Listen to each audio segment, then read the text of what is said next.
Assalamualaikum warahmatullahi wabarakatuh. Alhamdulillahirabbil alamin. Alhamdulillahilladzi hadana li hadza wa ma kunna linahtadiya laula an hadana Allah. Wa asyhadu an la ilaha illallah wahdahu la syarika lah. Wa asyhadu anna nabiyyana Muhammadan 'abduhu wa rasuluhu. Allahumma shalli wa sallim 'alaihi wa ala alihi wa sahbihi wa man tabi'ahum bi ihsanin ila yaumiddin, amma ba'd.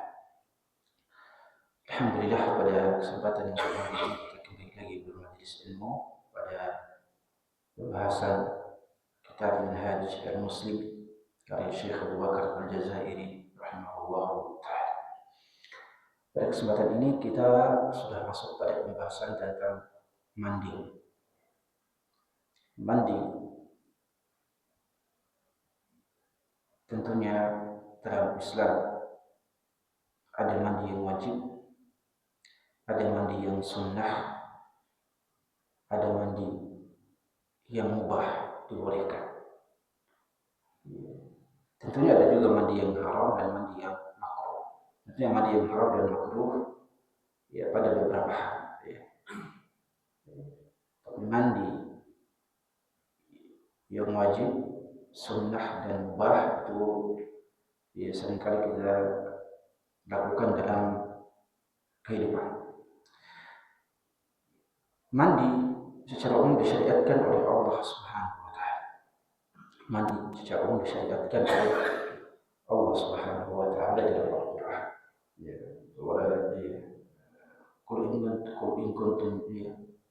Firman Allah, in kuntum junuban fatahharu. Kalau kalian dalam keadaan junub maka bersucilah, dalam artian mandilah. Demikian pula sabda Rasulullah SAW, جاوز الختان والختان وإذا تجاوز الختان والختان فقد وجب الغسل. Kalau hubungan suami istri maka sudah wajib untuk mandi. Ini terkait dengan perintah Allah untuk mandi. Tapi harus diketahui juga bahwa pada zaman Rasulullah SAW atau sampai sekarang kondisi atau cuaca di negeri Arab itu menjadikan mereka untuk tidak mandi kecuali 1 kali dalam seminggu, atau 2 kali dalam seminggu, atau 3 kali dalam seminggu. Bahkan Kementerian Arab Saudi itu memberikan arahan bahwa mandi sehat itu 3 kali dalam seminggu. Mandi sehat 3 kali dalam seminggu. Makanya kalau tinggal di sana seperti itu keadaannya. Mandi itu 3 kali dalam seminggu. Ada beberapa faktor. Yang pertama, suhu Arab yang lumayan kering. Suhu Arab yang lumayan kering, yang tidak cocok untuk mandi setiap hari. Kalau mandi setiap hari itu akan seringkali berbahaya pada kulit. Yang kedua, karena suhu yang lumayan kering, maka keringat itu keluar tapi langsung kering. Jadi orang walaupun tidak mandi 2 hari, tidak bau keringat. Walaupun tidak mandi 2 hari, tidak bau keringat. Kecuali memang kalau orang tersebut badannya memiliki bau tertentu misalnya, itu beda lagi. Tapi kalau bau keringat biasanya tidak ada, karena keringat berkeluar dari pori-pori sudah kering. Makanya orang-orang tidak perlu itu. Dan inilah yang terjadi juga dalam sejarah kehidupan Nabi dan para sahabat, bahwa mandi mereka jangan dipahami mereka itu mandi 2 kali dalam sehari seperti kita. Tidak. Mereka itu mandinya, bahkan mereka mandinya 1 kali dalam sehari, 1 kali dalam seminggu. 1 kali dalam seminggu atau pada momen-momen tertentu. Jadi mereka tidak mandi 2 kali dalam sehari. Itu sangat berbahaya bagi kulit, bagi kulit, kesehatan kulit. Jadi untuk membuat mereka mandi, maka Islam kemudian mengajarkan beberapa hal agar mandi. Karena memang pada zaman dahulu banyak bangsa Arab tidak mandi, bahkan di beberapa negara Eropa itu mereka tidak mandi. Pada zaman dahulu kaum wanita itu tidak mandi di zaman dahulu. Ada beberapa raja Spanyol pernah mengatakan, saya tidak akan mandi kecuali atau ratu, saya tidak akan pernah mandi kecuali sampai saya menguasai negeri Andalusia, negeri Spanyol yang dikuasai oleh Islam pada saat itu. Intinya budaya mandi saat itu bukan seperti kita, beda. Kalau di sana 2 kali sehari itu, paling lama sekali sehari itu harus. Kalau tidak itu secara kesehatan kulit, secara ini juga bau badan itu tidak tidak sesuai dengan kondisinya. Dan mandi ini ada yang wajib, ada yang sunnah, dan ada yang mubah. Ada yang wajib, ada yang sunnah, dan ada yang mubah. Mandi yang wajib tentunya diperselisihkan oleh para ulama. Mandi wajib itu diperselisihkan oleh para ulama. Tapi yang disepakati mandi wajib yang disepakati itu 3. Yang pertama atau 4 mandi wajib yang disepakati itu 4. Yang pertama berhubungan suami istri atau junub, karena berhubungan suami istri atau junub itu yang pertama. Baik keluar air mani atau tidak keluar air mani, itu sudah wajib untuk mandi. Yang kedua keluarnya air mani,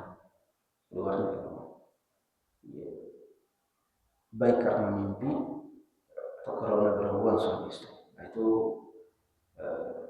tetap wajib mandi. Yang ketiga,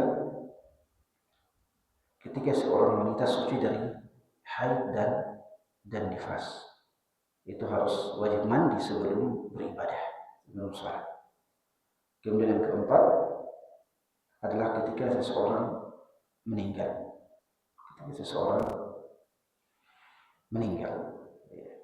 Kalau seseorang meninggal maka dia wajib mandi. Tapi kan karena dia tidak bisa mandi, maka kewajiban itu berpindah pada orang yang hidup. Kecuali mungkin ada kisah dalam beberapa buku fikih Syafi'i yang mengatakan ada seorang wali yang meninggal. Ketika orang keluar untuk menyiapkan alat untuk mandi dan masuk kembali ke kamar untuk memandikannya, ternyata didapati dia sudah mandi sendiri. Ada jenazah yang mandi sendiri, didapati sudah lengkap dengan kain kafannya, artinya dia sudah mandi sendiri. Ini khurafat. Ini khurafat, meskipun ada dalam buku-buku fikih Syafi'i. Ini juga mengherankan kenapa dalam beberapa buku fikih Syafi'i, ternyata buku-buku belakangan itu banyak khurafat yang masuk ke situ. Banyak cerita-cerita yang sebenarnya mitos, tapi entah kenapa dimasukkan dalam buku fikih Syafi'i. Ini juga menjadi kehati-hatian kita bahwa banyak di kalangan ulama Syafi'i di era belakangan itu adalah dari kaum sufi, bahkan diantaranya kebatinan. Dan kaum sufi problemnya mereka mempercayai banyak khurafat. Itu problemnya, makanya banyak masuk di sini. Kemudian adapun mandi yang sunnah maka sangatlah banyak. Mandi yang sunnah itu sangatlah banyak. Ada mandi Jumat, walaupun boleh diperselisihkan. Ada mandi Jumat, ada mandi ihram, ada mandi ihram untuk umrah atau haji, ada mandi yang disunahkan setiap kali menghadiri pertemuan. Setiap kali menghadiri pertemuan yang besar maka disunahkan untuk mandi. Itu juga merupakan sunnah. Intinya mandi sunnah ini ketika seseorang mendapatkan tubuhnya agak bau, maka dia juga disunahkan untuk mandi. Ya. Mandi sunnahnya sangatlah banyak. Ya. Ketika orang pingsan, maka dia disunahkan untuk mandi. Termasuk juga ketika memandikan orang yang meninggal, dia juga disunahkan untuk mandi. Mandi sunnah itu sangatlah banyak, tapi mandi wajib yang disepakati 4. Ya, berhubungan suami istri, kemudian keluar air mani, kemudian ketika selesai dari haid dan nifas, kemudian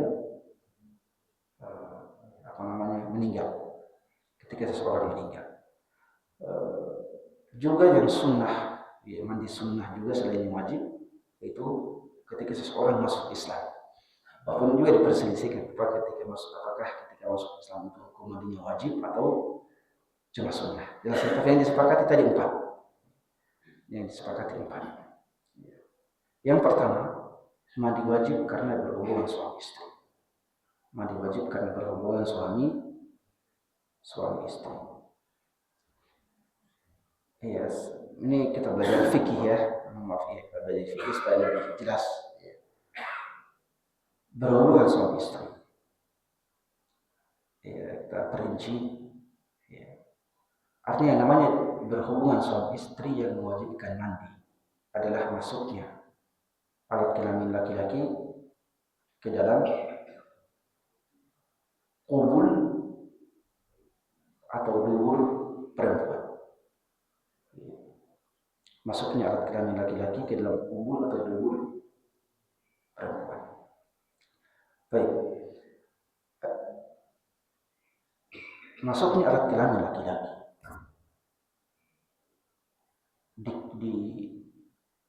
dikatakan masuk dengan standar yang masuk itu, kepala kemaluannya. Ya. Kepala kemaluannya.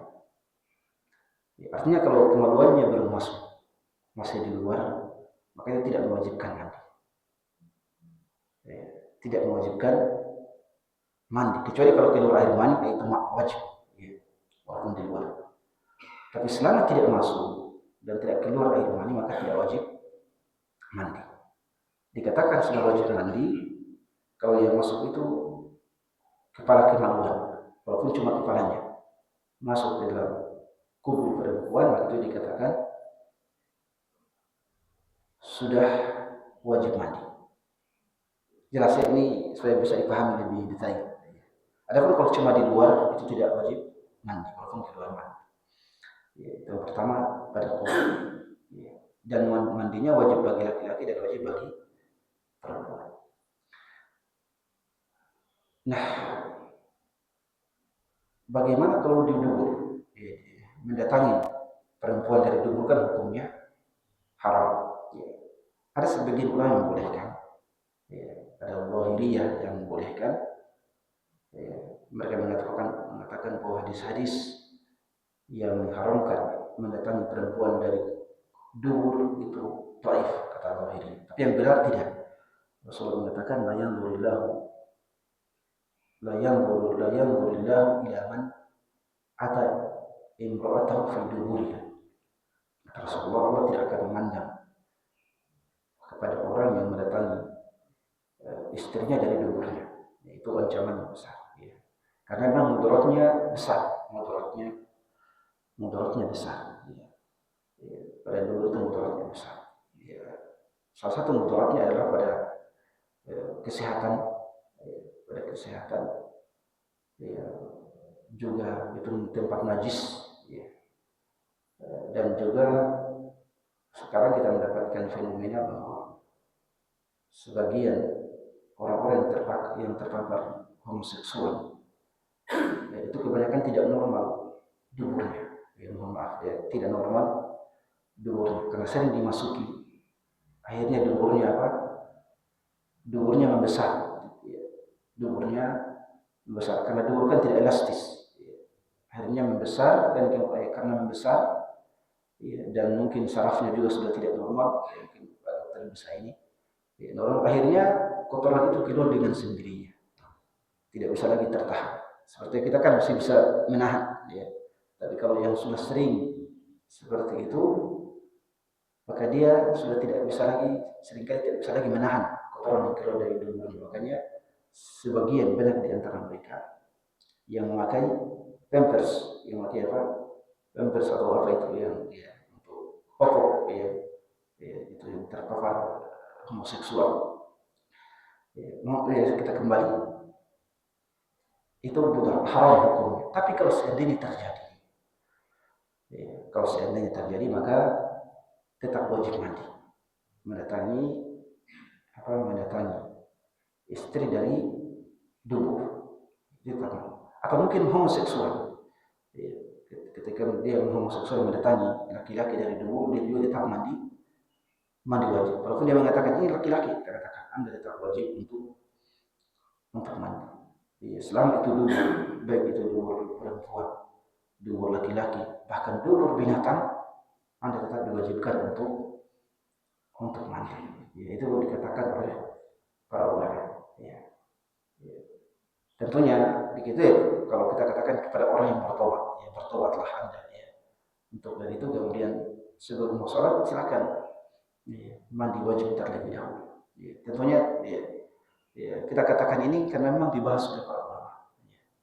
Termasuk dubur atau kemaluan hewan. Karena ada juga orang yang kelainan sampai pada taraf itu. Dan itu kalau mereka bertobat harus mandi wajib terlebih dahulu.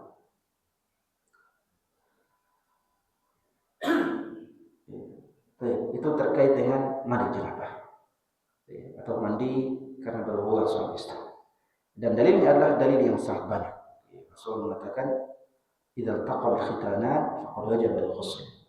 Kata Rasulullah, kalau dua kemaluan laki-laki dan perempuan bertemu maka mandi sudah wajib. Jadi sudah katakan masuknya alat kelamin laki-laki meskipun cuma kepalanya kelamin perempuan. Ini hubungan suami istri. Mandi wajib karena hubungan suami istri. Kemudian yang kedua, tadi keluarnya air mani baik disengaja atau tanpa disengaja. Keluarnya air mani baik disengaja ataupun tidak disengaja, maka hukumnya wajib mandi. Dan air yang keluar dari kemaluan laki-laki ada 4. Air yang keluar dari kemaluan laki-laki itu ada 4. Semuanya najis kecuali air mani. Air mani itu tidak najis. Air mani tidak najis. Tapi yang 3-nya adalah najis. Yang pertama air mani. Jelas ya. Yang kedua air kencing, urin. Itu najis.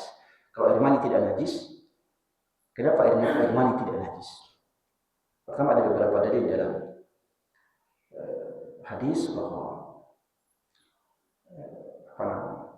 ada beberapa dalil dalam hadis bahwa Rasulullah itu pernah pakaiannya terkena air mani, kemudian mengirim. Rasulullah kemudian Aisyah tinggal mengirupnya saja sudah selesai. Mungkin dikatakan kenapa tidak dicuci? Kita tidak bisa menghakimi kondisi pada saat itu dengan kondisi kita pada zaman sekarang. Pada saat itu orang kalau kemarau, kekurangan air, dipahami itu. Orang seringkali tayamum, Orang dalam satu bulan itu mungkin tayamumnya ada beberapa kali lantaran kekurangan air. Lagi zaman dahulu sumur itu kalau sudah kemarau pasti kering. Kita saja kalau kemarau sungai ada itu kering, apalagi hanya sebatas sumur yang kecil. Kemudian kalau air mani itu najis, maka kita juga adalah najis. Jelas ya? Karena sesuatu yang terbuat dari najis adalah najis. Kita ini najis. Maka para ulama mengatakan tidak. Kita ini bukan najis. Jelas. Jadi air yang kedua adalah air urin, air kencing. Tentunya ini najis. Yang ketiga adalah madi. Al-madi ini adalah najis. Kalau madi ini biasanya keluar ketika seseorang bersyahwat. Itu akan keluar cairan, saya kira kita sudah tahu cairan yang yang cair, ya, tidak kental, cair tapi merekat, ya, itu namanya mati. Kemudian yang terakhir adalah wadi. Wadi ini adalah air yang keluar dari kemaluan ketika capek, ya, ketika capek atau setelah kencing. Setelah kencing, ya, kita berjalan kadang ada air yang keluar setelah itu. Ya, dia bukan kencing, baunya tidak seperti bau kencing. Ya, itu namanya dinamakan wadi. Atau ketika orang merasa capek, tiba-tiba ada yang keluar cairan, itu dinamakan wadi. Dan juga dia adalah najis. Jadi yang pertama adalah air mani, air kencing, madhi dan wadi. Semuanya najis kecuali air mani. Ya. Jadi keluar air mani baik disengaja atau tidak disengaja sudah wajib untuk membuat seseorang mandi wajib. Ya, tapi kalau dalam puasa disengaja keluar mani disengaja, maka itu membatalkan puasa. Tapi kalau tidak disengaja maka tidak membatalkan. Tapi kalau persoalan mandi, maka sengaja atau tidak tetap wajib mandi. Ya. Dan ini disebutkan dalam hadis Rasulullah SAW ketika seorang wanita Ummu Sulaim datang kepada Rasulullah, sesungguhnya Allah tidak malu untuk menyampaikan kebenaran. Ya. Karena yang bertanya ini perempuan, bertanya tentang sesuatu yang berhubungan dengan hubungan suami istri. Ya. Dia bertanya, ya wahai Rasulullah, sesungguhnya Allah tidak malu untuk menyampaikan kebenaran. Maka apakah kalau seorang wanita mimpi basah, apakah dia juga wajib mandi? Maka Rasul mengatakan, na'am, idza ra'atil ma'. Wanita juga, ya, mimpi basah. Kalau mimpi basah maka dia, ya, wanita juga mimpi basah. Kalau dia mimpi basah, maka dia wajib untuk mandi kalau ada yang keluar. Kalau ada yang keluar, kalau dia melihat air. Meskipun mungkin pada wanita mimpi basah itu sedikit. Mimpi basah itu, ya, sedikit. Itu yang kedua. Yang ketiga, mandi karena wanita suci dari haid dan nifas. Mandi karena wanita suci dari haid dan nifas. Ini juga wajib. Ketika suci dari haid, suci dari nifas, maka dia harus mandi sebelum melaksanakan ibadah sholat. Kira ini jelas ya, suci dari haid dan nifas. Dan kita juga sudah jelaskan bahwa darah yang keluar dari alat vital wanita itu 3. Yang pertama adalah darah haid, yang kedua adalah darah nifas, dan yang ketiga adalah darah istihadah atau penyakit. Ya. Yang pertama adalah darah haid, yang kedua adalah darah nifas, dan yang ketiga adalah darah penyakit atau istihadah. Ya, secara mudahnya haid itu adalah darah yang keluar dari wanita setiap bulannya, ya, mayoritasnya 6 sampai 7 hari. Ya, itu darah haid. Ya, warnanya ya, hitam kemerah-merahan, baunya, ya, baunya bukan bau yang lain-lain. Ya, dan keluar dalam keadaan sakit, mengalami sakit. Yang kedua adalah darah nifas. Darah nifas adalah darah yang keluar ketika wanita melahirkan. Ya, sejak di awal pada saat pembukaan pertama untuk melahirkan itu sudah dianggap sebagai darah nifas. Sampai 40 hari dari masa kelahiran anak. Itu masuk 41 hari. Ketika masuk pada 41 hari dia masih nifas, darah masih keluar, maka itu tidak dianggap sebagai darah nifas. Ya, tapi kalau sucinya masih 20 hari dia sudah tidak ada lagi. Ya, tidak lagi melihat darah yang keluar, maka ya 20 hari itu sudah suci. Yang ketiga adalah darah istihadah. Selain yang keluar dari masa haid, yang keluar di luar masa haid, dan yang keluar bukan karena sebab melahirkan, maka itu dianggap sebagai darah istihadah. Darah istihadah itu semua darah yang keluar bukan dalam masa haid dan bukan dalam masa nifas. Itu dianggap sebagai darah istihadah. Yang mewajibkan mandi adalah keluarnya darah haid dan nifas. Adapun darah istihadah tidak wajib mandi tapi cuma sunnah. Tidak wajib mandi tapi cuma sunnah. Ya ribet orang kalau istihadah mandi. Ya. Memang ada perintah dari Rasul untuk mandi setiap sholat. Ya, tapi yang rajih adalah dia cukup berwudu setiap sholat. Kewajibannya setiap sholat hanya membersihkan alat vitalnya dari darah. Baik. Kemudian yang keempat adalah mandi karena meninggal. Ya. Mandi karena meninggal. Mandi karena wafat. Ya. Kita katakan bahwa ketika wafat seseorang wajib mandi. Tapi karena dia tidak bisa mandi dengan sendirinya, maka kewajiban mandi itu dipindahkan kepada orang yang hidup. Ya. Itu mandi. Ya. Dan ya, namanya memandikan jenazah juga merupakan kewajiban kita semua. Saya juga mungkin malam ini ada kajian khusus terkait dengan tata cara pemandian dan pengafalan jenazah. Ya, lihat Zoom cuma teori saja. Kami punya kajian tentang penyelenggaraan jenazah itu 3 sesi. Ya. Ya, sesi pertama sudah selesai. Ya, sesi pertama itu diawali dari keutamaan penyelenggaraan jenazah. Lalu kemudian ketika kita mendapati orang sakaratul maut dan setelah orang meninggal, bagaimana ketika mendapati orang sakaratul maut, apa yang harus kita lakukan? Kita kemudian ketika meninggal sebelum dimandikan, apa yang harus kita lakukan? Ya, kemudian siapa yang berhak untuk memandikan, itu sesi pertama. Pada sesi kedua terkait dengan memandikan dan mengafani, nanti sesi ketiga terkait dengan cara menyolatkan jenazah. Tentunya kalau hanya jenazah normatif itu biasa, ya.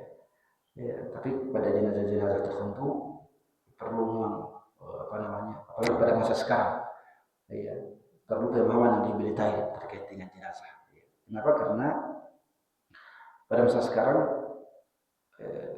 problem orang meninggal itu banyak yang meninggal dalam keadaan tidak normal.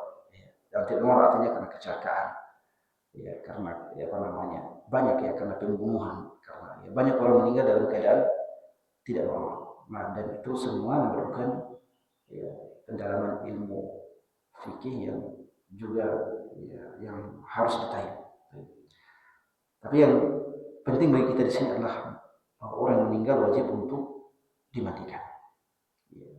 Tetapi yang memandikan orang meninggal itu harus tidak boleh dari lawan jenis. Ya, tidak boleh dari lawan jenis. Perempuan harus dimandikan perempuan, laki-laki harus dimandikan oleh laki-laki. Haram hukumnya laki-laki yang memandikan perempuan, dan haram hukumnya perempuan memandikan jenazah laki-laki. Rasulullah sendiri ketika putri-putrinya meninggal, ada 3 putri Rasulullah yang meninggal saat beliau masih hidup, beliau tidak pernah memandikan mereka. Ya. Padahal kan kita sebagai ayah ya mungkin ya, adalah orang yang mungkin paling pantas untuk memandikan, tapi Rasulullah tidak pernah memandikan mereka. Kecuali dua sosok yang boleh dimandikan oleh kaum laki-laki dan juga kaum perempuan. Yang pertama suami istri. Faktornya karena suami istri tidak ada batasan aurat di antara keduanya. Suami istri itu tidak ada batasan aurat di antara keduanya. Adapun yang lain-lain kita sendiri laki-laki ya, kepada putri kita, nah itu harus pasti ada batasan auratnya. Kepada putri kita itu pasti ada batasan auratnya. Ya. Ada 5 batasan aurat dalam Islam, aurat perempuan. Ya. Ada 5 aurat dalam Islam terkait dengan perempuan. Yang pertama aurat perempuan dalam sholat. Aurat perempuan dalam sholat itu adalah seluruh tubuhnya kecuali wajah dan telapak tangan. Ya, itu tidak boleh ditutup itu, kecuali kalau dia sholat di hadapan masyarakat umum dan kemudian dia mewajibkan untuk menutup wajah misalnya. Memang saya berpendapat memakai cadar wajib. Ya, ketika dia sholat di depan masyarakat umum, dia wajib juga untuk menutup wajah. Ya. Tapi kalau sholatnya di tempat yang tertutup, dia tidak boleh untuk menutup wajah. Jelas ya, makruh hukumnya kalau sholat menutup wajah baik laki-laki ataupun perempuan. Jadi yang pertama adalah tadi aurat perempuan dalam sholat seluruh tubuhnya kecuali wajah dan telapak tangan. Yang kedua, aurat perempuan di hadapan laki-laki yang mahramnya. Perempuan di hadapan laki-laki yang merupakan mahram ayahnya, kemudian saudaranya, pamannya, baik saudara ayah ataupun saudara ibu, ya, atau kakeknya, saudara kakek juga, ya, saudara kakek juga termasuk mahram, ya, saudara kakek itu termasuk dari mahram. Kalau kita juga punya cucu, ya, maka ya, cucu kita juga adalah mahram laki-laki, ya, atau perempuan, ya, juga perempuan, cucu perempuan adalah mahram, termasuk cucunya saudara kita. Ya. Jadi saudara kita itu anaknya dan cucunya adalah mahram kita sampai seterusnya. Ya, saudara kita, ya, jelas ya, baik anaknya ataupun cucunya itu merupakan mahram kita. Ya, jelas ya, itu saudara kita. Dan juga saudara kakek kita sampai ke atas, saudaranya kakeknya kakek itu juga termasuk mahram. Aurat perempuan di hadapan laki-laki yang mahram, maka dalam mazhab Syafi'i, dan ini yang paling benar, adalah antara pusar dengan lutut. Antara pusar dengan lutut. Hanya saja tidak pantas baginya untuk menampakkan bagian atas pusarnya di hadapan laki-laki non mahram. Kenapa tidak pantas? Itu ya, walaupun ia bukan aurat di hadapan laki-laki yang mahram, tapi tidak pantas untuk ditampakkan. Jelas ya? Memang dalam beberapa kondisi kita ini, dalam beberapa kondisi badan kita itu, sebagian badan kita bukan aurat, tapi tidak boleh ditampakkan. Ya, bukan adab yang baik. Ya, misalnya kita aurat laki-laki antara pusar dengan lutut, jelas. Tapi masa kita mau pergi kerja, pergi ke masjid hanya dengan pakai sarung saja tanpa baju, ya, itu kan tidak pantas, ya. Walaupun kita katakan, ya, di atas pusar itu bukan aurat, tapi tidak pantas untuk ditampakkan di hadapan orang lain. Jelas ya? Meskipun dia bukan aurat, meskipun dia bukan aurat. Ya, baik. Yang ketiga, aurat perempuan di hadapan wanita muslimah. Aurat perempuan di hadapan muslimah juga sama, yaitu antara pusar dengan lutut, antara pusar dengan lutut. Ya, di hadapan wanita muslimah yang lain. Tapi kan juga kita katakan tidak pantas bagi diri untuk menampakkan bagian atas di atas pusarnya kepada wanita yang lain. Ya, tapi secara hukum aurat itu sampai situ. Bahkan ketika wanita dimandikan, jenazah wanita dimandikan, maka walaupun auratnya cuma dari pusar sampai lutut, tapi hendaknya ditutup sampai ke atas dada. Ketika dimandikan itu, yang mandikan tidak melihat bagian dari atas dada sampai lutut. Ya, itu tidak seperti itu. Kenapa? Karena Rasulullah bersabda, kehormatan, ya, hormatul mayit kehormatihi hayy, bahwa orang jenazah itu kehormatan dan kemuliaannya itu sama dengan kehormatan dan kemuliaannya saat dia hidup. Ya. Saat dia hidup itulah sama dengan kehormatannya saat dia meninggal. Makanya tidak boleh dipukul, tidak boleh dilecehkan, tidak boleh dilihat auratnya, sama saat dia masih hidup. Karena aurat perempuan yang keempat adalah aurat perempuan di hadapan wanita-wanita yang kafir. Ya. Aurat perempuan di hadapan wanita yang kafir, menurut pendapat yang paling benar adalah bahwa wanita-wanita kafir hanya boleh melihat bagian tubuh wanita muslimah yang tampak ketika dia bekerja. Yang tampak ketika dia bekerja dalam rumah, ya, bekerja dalam rumah. Apa yang tampak ketika istri-istri kita atau putri-putri kita berada dalam rumah? Ya, bagian leher sampai ke atas, kemudian lengan dan betis. Ya, jadi wanita kafir boleh melihat bagian leher rambutnya, kemudian lengan dari bahu ke tangan ke bawah, dan kemudian betisnya dari bawah lutut sampai ke bawah kaki. Itu boleh dilihat oleh wanita kafir. Tapi selain itu, dari lehernya ke bawah tidak bisa dilihat oleh wanita yang kafir. Itu terkait dengan aurat wanita di hadapan aurat wanita muslimah di hadapan wanita yang kafir. Ya, kenapa tidak dibolehkan? Ya, karena wanita kafir dikhawatirkan untuk menyebarkan. Kalau seandainya dadanya melihat punggungnya, dia khawatirkan untuk melecehkan dan sebagainya, menyebarkan.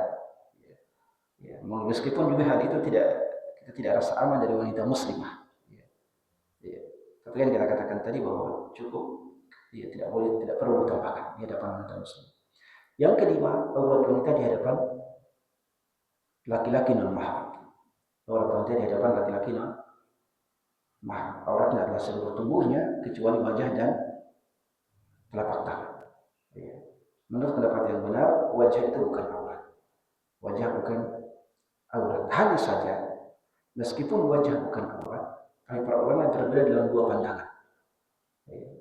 Apakah wajib untuk ditutup atau cuma sunnah untuk ditutup? Apakah wajib untuk ditutup atau cuma sunnah untuk ditutup? Bagi ini perbedaan pendapat para ulama. Jadi kita katakan bukan aurat, wajahnya bukan aurat, tapi diperselisihkan. Apakah wajib untuk ditutup atau cuma sunnah? Ini cuma sunnah. Ini perbedaan pandangan di kalangan. Hanya saja para ulama semua sepakat kalau wajah wanita ketika tampak itu akan menimbulkan fitnah, maka wajib untuk ditutup. Itu kesepakatan. Jadi kalau wajah wanita itu kalau tampak itu akan menimbulkan fitnah, maka wajib untuk ditutup. Itu kesepakatan. Tapi untuk menutup wajah, maka mereka memiliki dua pandangan. Ada yang mengatakan wajib, ada yang mengatakan sunnah. Ya. Baik.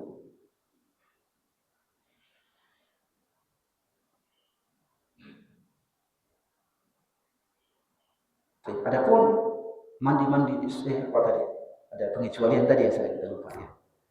Jadi laki-laki atau perempuan tidak boleh memandikan lawan jenisnya kecuali kalau mereka adalah suami istri, karena tidak ada batasan aurat di antara kedua. Yang kedua, anak kecil. Anak kecil dari usia 6 tahun ke bawah itu boleh dimandikan oleh lawan jenisnya. Anak kecil usia 6 tahun ke bawah itu dimandikan oleh lawan jenisnya, karena aurat anak kecil dari 6 tahun ke bawah itu belum dianggap sebagai aurat dalam Islam. Belum dianggap sebagai aurat. Kecuali kalau dia sudah berusia mumayyiz, usia 7 tahun ke atas, maka yang memandikannya adalah yang sesama jenisnya. Karena 7 tahun ke atas itu auratnya, kemaluannya dan sebagainya itu sudah agak tampak, sudah agak tampak.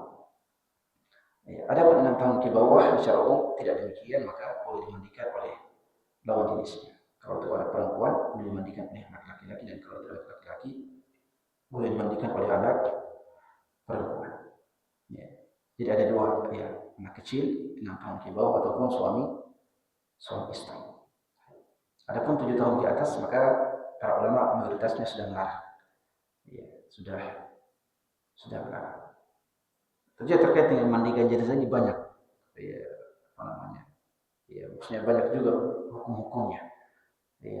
Banyak hukum-hukumnya. Tapi pelanggaran yang paling sering ada dalam masyarakat kita adalah memandikan jenazah rame-rame. Problem juga itu. Memandikan jenazah tapi ributnya minta ampun. Rame-rame juga. Mandikan jenazah itu cukup 3 orang, 4 orang. Tutup pintu, cuma 4 orang di situ. Atau yang memandikan. Lalu memandikan. Tidak boleh rame-rame, apalagi ribut-ribut. Itu 4 mandi wajib. Sebagian ulama mengatakan bahwa mandi ketika wanita selesai melahirkan itu wajib. Tapi yang benar adalah tidak wajib. Dalam mazhab Syafi'iyah menyatakan ketika wanita selesai melahirkan, dia wajib mandi. Ya. Mandi apa? Namanya mandi melahirkan. Ya. Walaupun dia belum selesai nifas. Ya. Kata mereka wajib untuk mandi. Termasuk juga hari mandi Jumat. Al-Zuhriyah menyatakan, salah satu mazhab menyatakan wajib untuk mandi Jumat. Ya. Ada beberapa mandi juga, ya. Tapi kita katakan bahwa semua itu hukumnya cuma sunnah. Termasuk mandi ketika masuk Islam. Itu hukumnya sunnah dan tidak wajib. Kecuali orang yang masuk Islam itu sebelumnya sudah berhubungan suami istri, ya. Maka dia tentunya diwajibkan untuk mandi sebelum kita saja, ya, sebelum sholat harus mandi kalau seperti, atau sebelumnya dia sudah mimpi misalnya, ya, sudah keluar air maninya, maka dia wajib untuk mandi ketika masuk Islam karena dia akan melaksanakan banyak ibadah.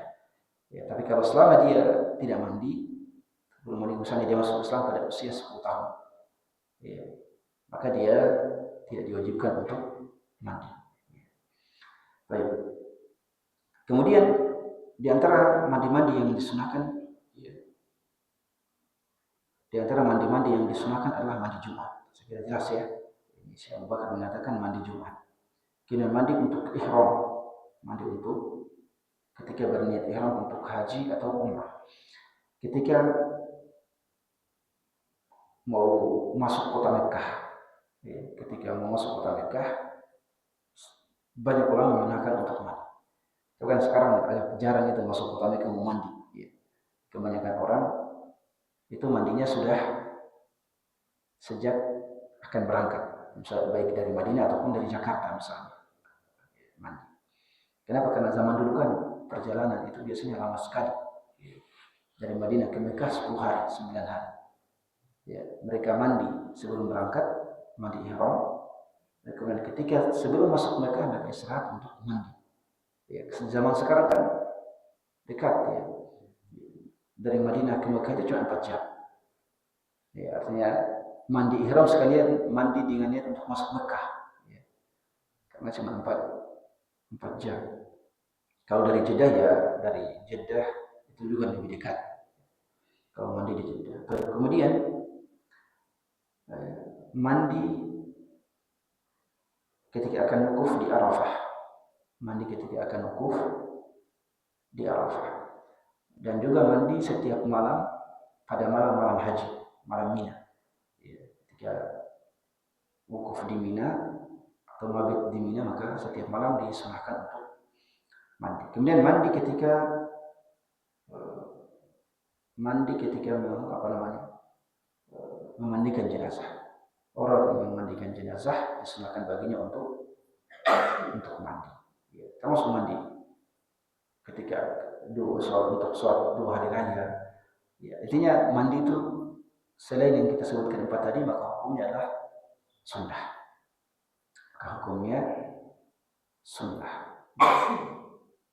Adapun mandi yang boleh adalah mandi kita sehari-hari.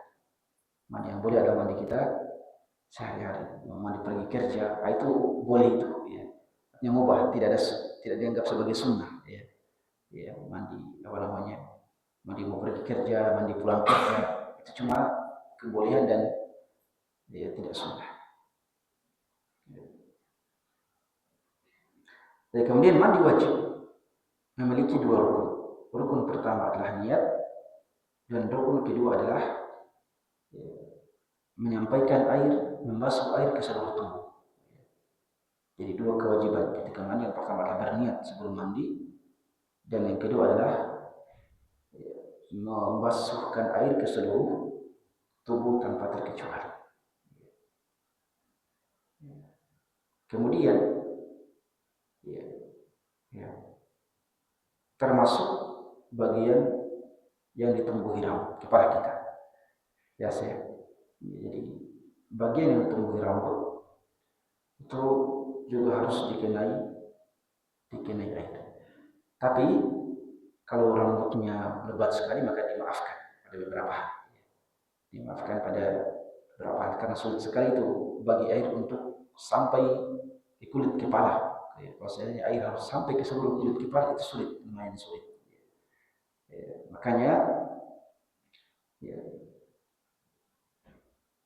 apa namanya, sebagian atau banyak ulama tidak mewajibkan ya untuk menyampaikan air sampai ke dalam darah. Ya cukup ya ketika mandi disiram saja kepala kita dan kemudian dikucek, itu sudah selesai. Intinya adalah yang pertama niat, yang kedua yang membasuh air ke seluruh tubuh kita. Ya. Itu adalah kewajiban dari mandi. Kemudian sunnah mandi itu sangat banyak. Membaca basmalah terlebih dahulu, kemudian berwudu terlebih dahulu, kemudian mendahulukan yang kanan, lalu kemudian membersihkan telinga,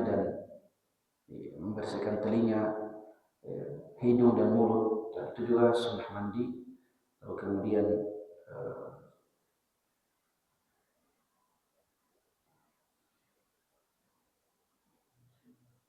apa di sini? Mencuci kedua tangan sebelum mandi, kemudian mencuci kemaluan sebelum mandi wajib, itu semuanya disunahkan. Nanti kita akan jelaskan insyaallah bagaimana caranya seseorang mandi, karena ada juga penjelasan. Adapun hal-hal yang dimakruhkan ketika mandi, yang pertama adalah boros. Pemborosan air ini juga dimakruhkan. Dalam hadis yang dikatakan, karena Rasulullah SAW tasidu bisa'in. Rasulullah dahulu itu mandi dengan air dengan kadar 1 sa'. 1 sa' itu cuma 3 literan lah. Beliau mandi dengan air sekitar 3 liter, lumayan sedikit. Kemudian di antara yang makruh adalah mandi di tempat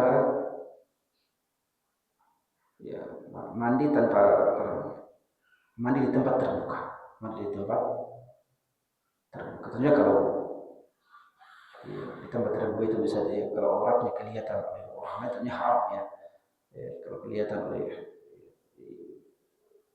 yang tidak halal untuk melihat auratnya. Tapi yang dimakruhkan di sini adalah mandi dalam keadaan berpakaian lengkap, mandi wajib dalam keadaan berpakaian lengkap, tapi di hadapan orang lain. Misalnya kalau di kampung, di sumur, di sungai, tapi mandi wajib, kita katakan hukumnya makruh.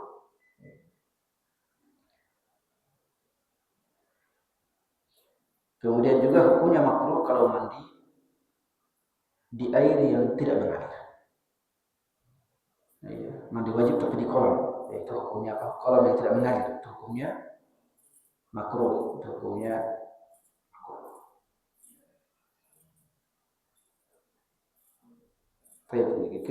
Saya kira masih panjang juga ini, nanti kita akan membahas tentang tata cara mandi, cara mandi wajib. Kita akan jelaskan insyaallah pada pertemuan selanjutnya. Ada pertanyaan? Ya. Waalaikumsalam.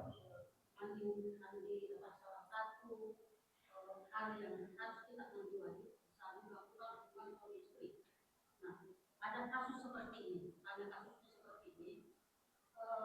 sudah melakukan hubungan, sementara pada saat mereka mau mandi, karena musim kemarau, air tidak mengalir, mati lampu lagi. Nah, apa yang harus mereka lakukan? Sementara waktu saat semakin mau selesai itu. Kemudian yang kedua, orang yang meninggal, tapi lama baru ditemukan orang yang meninggal itu, sementara sudah membusuk. Bagaimana cara memandikan mayat seperti itu? Terima kasih. Assalamualaikum warahmatullahi wabarakatuh.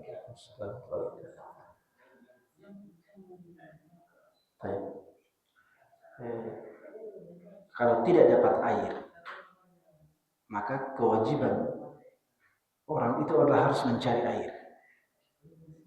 Kalau tidak dapat air, maka kewajibannya adalah harus mencari air. Tidak boleh kita mengatakan, di rumah saya tidak ada air. Kalau itu saya tayamum saja, tidak boleh. Ya, harus mencari air. Ya, dengan cara apa? Ya, sekarang kan kita di sini ada yang air apa saja. Ya, air apa saja. Iya bisa ambil ya, kalau tidak air di rumah bisa air apa saja bisa diambil ya. Bisa ambil galon pergi cari masjid ya. Ya, pergi cari masjid masukkan air ke situ untuk mandi. Jelas ya. Ya, atau kalau tidak dapat ya pergi beli air galon apa saja yang penting air. Jelas ya. Ya, kalau selama kita masih di dalam kota di rumah itu tidak ada unsur bagi kita, oh tidak ada air di rumah saya tayamum saja, tidak. Kecuali kalau sakit, kecuali kalau sakit. Mengatakan kalau saya dikena air maka penyakitku akan ya, parah. Misalnya penyakit kulit yang sangat parah misalnya atau ya, lagi operasi misalnya operasi tangan, operasi kaki dan sebagainya, ya maka itu tayamum. Jelas ya. Tapi kalau tidak demikian hanya karena kekurangan air maka dia wajib untuk keliling, wajib untuk mencari air keliling. Ya. Tidak ya, jelas ya. Kecuali kalau di perjalanan kan tidak ada air kita mau cari di mana ini. Ya, kalau jauh dari kota ya itu mungkin. Tapi kan sekarang ini mudah semua. Jadi cari air dulu, ya langsung mandi. Ya kalau di dalam kota ya tidak logis kalau tidak air, tidak ada air. Ya, ya. Jadi habisnya air di rumah bukan alasan untuk tidak mandi dan sebagainya. Banyak air. Jelas ya? Itu. Tapi kalau seandainya ada kasus tidak ada air, kita sudah mencari tidak ada air. Baru waktu sholat sudah mau masuk, atau waktu sholat sudah mau berakhir. Apa yang harus kita lakukan? Pada saat itu cukup untuk tayamum saja, cukup untuk tayamum dan tayamum sudah menggantikan mandi wajib. Tayamum sudah menggantikan mandi wajib. Nanti kalau setelah itu ada air, ya silakan mandi wajib. Dan sholat kita tadi sudah sah, sholat kita sudah sah dengan tayamum. Jelas ya? Itu untuk itu. Adapun terkait dengan jenazah yang sudah membusuk, bagaimana cara dimandikan? Ya. Cara mandikannya cukup disirami air dan tanpa digosok. Ya, cukup disirami air, tetap dengan kehati-hatian disirami air tanpa digosok. Ya, kalau seandainya ya, sudah membengkak, ya sudah membengkak. Ya. Bahkan kalau seandainya kalau sudah tidak bisa lagi dimandikan, kalau kita katakan ini kalau dikena air, ini pasti akan hancur ini. Ya. Jelas ya, atau dagingnya akan retak-retak kalau kena air. Maka pada saat itu cukup untuk ditayamumkan. Ya. Cukup untuk apa? Tayamum. Ya. Kalau seandainya kalau kita katakan ini kalau jasadnya dikena air, ya, akan sangat berbahaya. Ya. Jasad akan menganga kulit-kulitnya, kemudian bahkan mungkin akan dagingnya akan banyak berjatuhan dan sebagainya. Maka cukup untuk ditayamumkan. Ya. Saya kira di alat medis sekarang sudah lengkap, sudah lumayan bagus ya. Alat medis sekarang sudah bagus, ya, sudah bagus. Ya. Jadi untuk mandi cukup mungkin dari dari rumah sakit saja yang kulitnya mungkin diapakan ya, diberikan alat tertentu supaya tidak mudah ini. Tapi kalau saya untuk air misalnya kalau susah kita cukup ditayamumkan. Ya. Jadi itu kaidahnya. Jadi kalau masih bisa dimandikan silakan mandikan dengan disiram air tanpa disentuh, tanpa menggosoknya. Dan kalau tidak bisa dikenai air sama sekali cukup saja ditayamumkan. Itu yang terkait dengan jenazah. Ya. Kalau seandainya jenazahnya tinggal tulang, nah kalau tinggal tulang cukup tulangnya disirami air, diniatkan mandi jenazah disirami air, dikumpul dalam satu kain kafan, disolatkan, kemudian dikuburkan. Itu kalau jenazahnya tinggal tulang. Ya. Yang penting adalah yang penting tubuh jenazah itu kalau masih ada, maka wajib dimandikan dan dikafan dan disolatkan. Meskipun yang tersisa itu cuma tangannya. Orang dimakan buaya, yang tersisa cuma tangannya. Tangan itu, yang penting yakin bahwa orangnya sudah meninggal. Ya, tangan itu diambil, dicuci, dimandikan, masukkan ke kafan, kemudian dikuburkan. Ya, karena pada zaman sahabat ada juga yang seperti itu. Ya. Orang-orang coba ditemukan kepalanya. Dulu kan kalau orang berjihad itu membunuh orang yang dipenggal kepala. Ya, zaman dahulu. Ya. Dilihat ya, dicuci, kemudian dikafankan, disolatkan lalu dikuburkan. Jelas ya?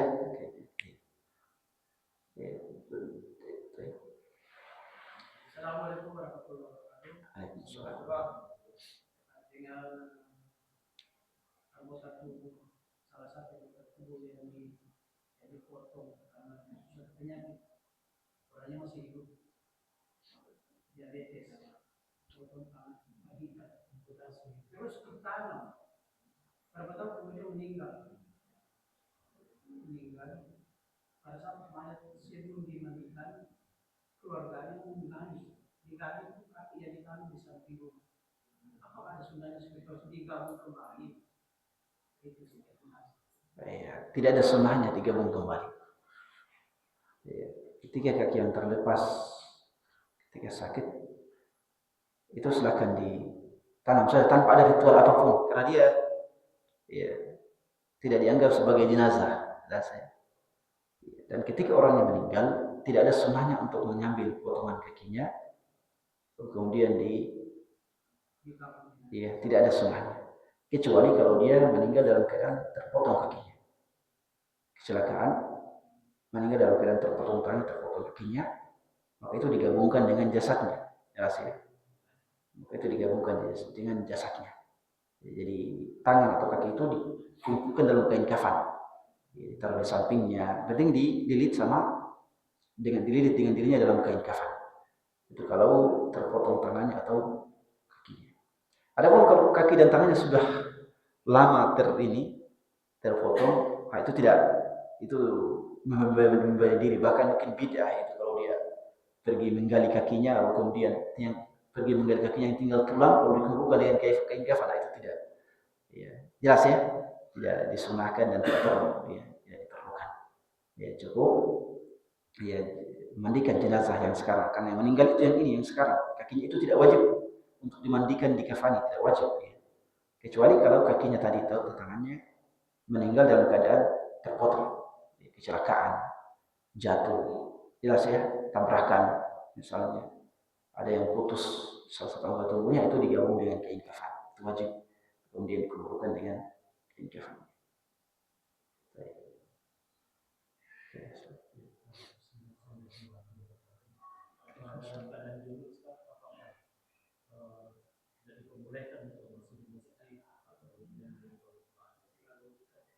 Baik, ya. Terkait dengan junub, ada kayaknya di sini pembahasannya. Hal-hal yang dilarang, ya, tapi nggak apa ya untuk ini. Ada pembahasannya insya Allah pada pertemuan berikutnya. Terkait larangan untuk masuk junub pertama adalah membaca Al-Quran. Orang junub dilarang untuk membaca Al-Quran. Ya. Rasulullah kalau junub beliau tidak membaca Al-Quran. Kemudian yang kedua adalah di antaranya adalah masuk masjid. Ya, di antaranya masuk masjid. Hanya saja para ulama berbeda pandangan di sini. Ya, apakah masuk masjid itu haram bagi yang junub atau makruh? Jelas ya? Ya, haram atau makruh? Ya. Ya, kemudian ketiga adalah menyentuh mushaf. Nah, menyentuh mushaf memang ya, secara hukum tidak boleh bagi junub. Ya, tidak boleh orang yang junub, orang yang berhadas, baik kecil atau besar, tidak dibolehkan untuk menyentuh Al-Quran secara langsung. Kecuali kalau ada pelapis ya silakan, tapi kalau secara langsung maka tidak diperbolehkan. Adapun untuk junub, untuk masuk masjid, maka diperselisihkan oleh para ulama. Nanti kita akan bahas insya Allah. Ada yang mengatakan haram dan ada yang mengatakan makruh, karena dia berimplikasi juga berkaitan dengan wanita haid. Dengan wanita haid yang masuk masjid, ya apakah dibolehkan atau tidak? Jelas ya? Nanti kita akan bahas insya Allah. Sekian demikian. Ada? Saya ada. Apakah saya dengar bahwa mandi keluar mandi cukup dicuci saja, kita sudah keluar. Yang kedua, apakah yang masuk dalam mandi cukupnya kan dari situ. Iya. Ya, tadi cukup semua air yang keluar dari tubuh, semua dari kemaluan laki-laki, baik juga perempuan, 4 ini juga ada perempuan.